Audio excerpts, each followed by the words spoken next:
Yes, you read it right. Stop using chat GPT for content writing from now, क्योंकि मार्च 2024 के Google के update के बाद से अब चैट जीपीटी का यूज़ अगर आप करते हो या फिर आपने कभी किया भी था तो आपकी वेबसाइट के जो बुरे हाल होने वाले हैं वो मैं आज आपको लाइव बताने वाला हूं, क्योंकि ये ऑलरेडी हंड्रेड्स ऑफ पीपल के साथ ऑलरेडी हो चुका है एंड ऐसे ऐसे लोगों के साथ जिनका मिलियंस में ट्रैफिक था, लेकिन अब वो 1000 में हो चुका है और शायद आने वाले टाइम में 0 भी हो जाएगा।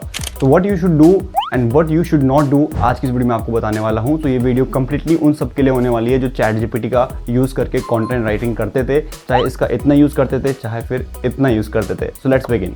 Hi guys, my name is Rohit Rawat. आज की इस वीडियो में आपको बताने वाला हूँ with lots of examples and पहले हम ये जानेंगे कि ये आखिर अपडेट क्या था और गूगल बार्ड या फिर चैट जीपीटी जैसे जो ये एआई रिटन कंटेंट वाली वेबसाइट्स हैं उन पे कैसे इफेक्ट डाल रहा है और क्यों डाल रहा है ये भी हम जानेंगे। लेकिन उससे पहले बात कर लेते हैं मेरे चैनल पे अभी हाल फिलहाल में सबसे बेस्ट और सबसे वर्स्ट कमेंट किसका था, आइए देखते हैं।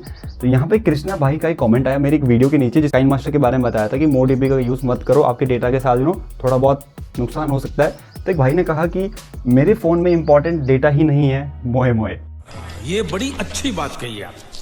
तो भाई को यार क्लैप बनता है, भाई ने मतलब अच्छा कमेंट किया, अच्छा रिस्पांस रहा। लेकिन यहीं पे वर्स्ट कमेंट की बात करता हूँ, यानी कि जो डिसअपॉइंटिंग था वो ये था, एक भाई की तरफ से आया था एमडी ताइब के नाम से कि भाई तू कंटेंट चेंज कर दे। मैंने उन्हें रिप्लाई में पूछा भी था कि भाई कंटेंट चेंज तो कर लूंगा बट क्यों करना है, रीज़न तो बता दो।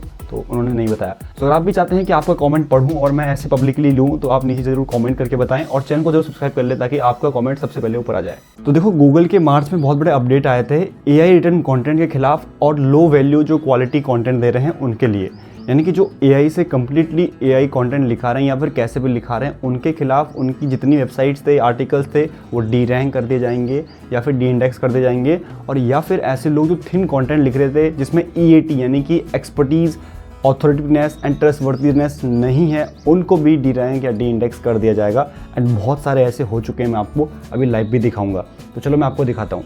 यहाँ पे कमेंट देखिए आप, जो लिखा हुआ है जेफ कॉयल के नाम से। I was checking out a pool of SCRPS and monitor collection of horrible sites that have been present and creeping around for 12 to 18 months. Many are completely de-indexed. यहाँ पे अब वो completely de-indexed हो गई हैं। इसके अलावा एक और चीज़ दिखाता हूँ, ये लेयर रे ने डाला हुआ है कि 10 websites completely removed from Google search overnight.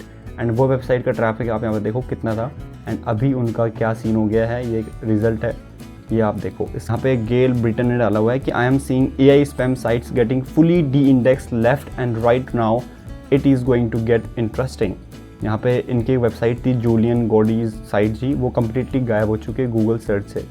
यहाँ पे ऐसी सिमरन सिंह ने भी लिखा हुआ है, लेकिन उससे भी सरप्राइजिंगली ये है कि आप इनका देखो, ये ईरान न्यूट्रल है जिन्होंने बोला कि मैंने 49,345 साइट्स को चेक किया, मेज़र किया एंड आप देखोगे 1.7% of sites got hit 20+ million monthly traffic, organic visits gone and over $4.460 जो था इन डिस्प्ले एड रेवेन्यू वो भी लॉस हो चुका है।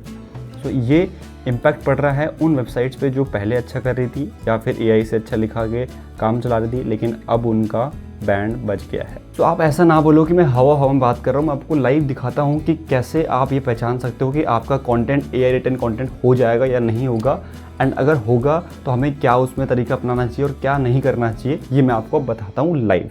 जैसे कि मैंने बोला था मैं आपको लाइव करके दिखाऊंगा। एक वेबसाइट है जिसका नाम है कॉपी लीक्स एंड ये एआई टूल है जो कि एआई कंटेंट को डिटेक्ट करता है कि ये एआई रिटर्न है या फिर नहीं है।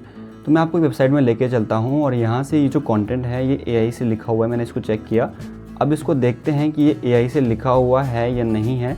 एंड उससे पहले मैं आपको एक चीज़ दिखाना चाहता हूँ कि ये जो मैंने यहाँ पे डाला हुआ है ये वो वाला नहीं है, ये दूसरा है जो मैंने अपनी लैंग्वेज में लिखा है, यानी कि without taking any AI help, चाहे मैं चैट जीपीटी की बात करूँ, किसी की बात करूँ, ये मैंने खुद ही अपने तरीके से लिखा है, यानी कि ह्यूमन जिस तरीके से लिखता है। और ये वाली जो यहाँ पे लाइन लिखी गई चैट जीपीटी से लिखी गई है या फिर एआई टूल से लिखी गई है। तो लेट्स सी पहले कि ह्यूमन जनरेटेड वाले को ये डिटेक्ट करता है सही या फिर नहीं करता है। तो मैं अगर चेक पे क्लिक करता हूँ तो आप देखोगे दिस इज़ ह्यूमन टेक्स्ट, मतलब ये ह्यूमन ने लिखा हुआ है। इसकी मीनिंग और इस वाले की मीनिंग सेम होने वाली है, तो ऐसा मत सोचना कि मैंने कुछ और लिख दिया होगा। इसकी मीनिंग भी वही है, इसकी मीनिंग भी वही है, बट फ़र्क ये है कि चैट जीपीटी ने उसे अपने वर्ड्स में लिखा है, एआई ने उसे अपने वर्ड्स में लिखा है, जिसकी वजह से वो एआई डिटेक्शन में रेड फ्लैग में दिखाई दे रहा है। आप इसको चेक करके देखते हैं। Look at this, AI content detected.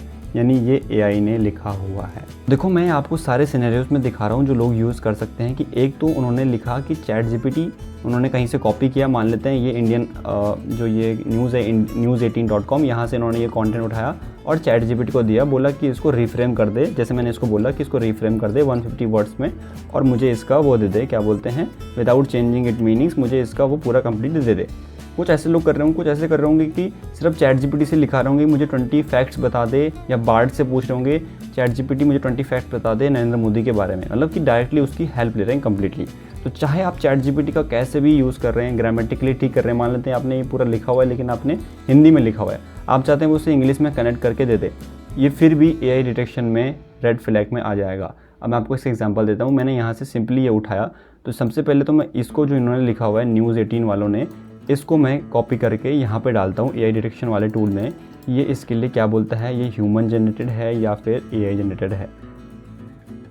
तो as you can see this is human text, मतलब ये ह्यूमन ने लिखा है। एंड ऑब्वियसली यार अगर ये News18 इतनी बड़ी वेबसाइट है, अगर ये लिख रहे हैं तो इनके पास तो कॉपीराइटर्स होंगे जो लिख रहे हैं, तो ये तो AI का यूज़ नहीं करने वाले। लेकिन मैं ये बात करता हूँ ChatGPT की, और मैंने जो ChatGPT को यहाँ पे प्रॉम्प्ट लिख के दे दिया, अभी उसने जो कंप्लीशन मेरे को दिया, मीनिंग वही रहेगी, ये मीनिंग चेंज नहीं करेगा, लेकिन आप देखोगे मैजिक कि जैसे मैं यहाँ पे इसको पेस्ट करता हूँ एंड चेक करने के लिए देता हूँ, this is AI content detected and this is the power of this tool and the power of Google's algorithm. तो ये मेक श्योर करता है कि आपका कंटेंट AI नहीं होना चाहिए। तो यार बहुत सिंपल है बात कि आप जितना हो सके AI का यूज़ कम कर दो।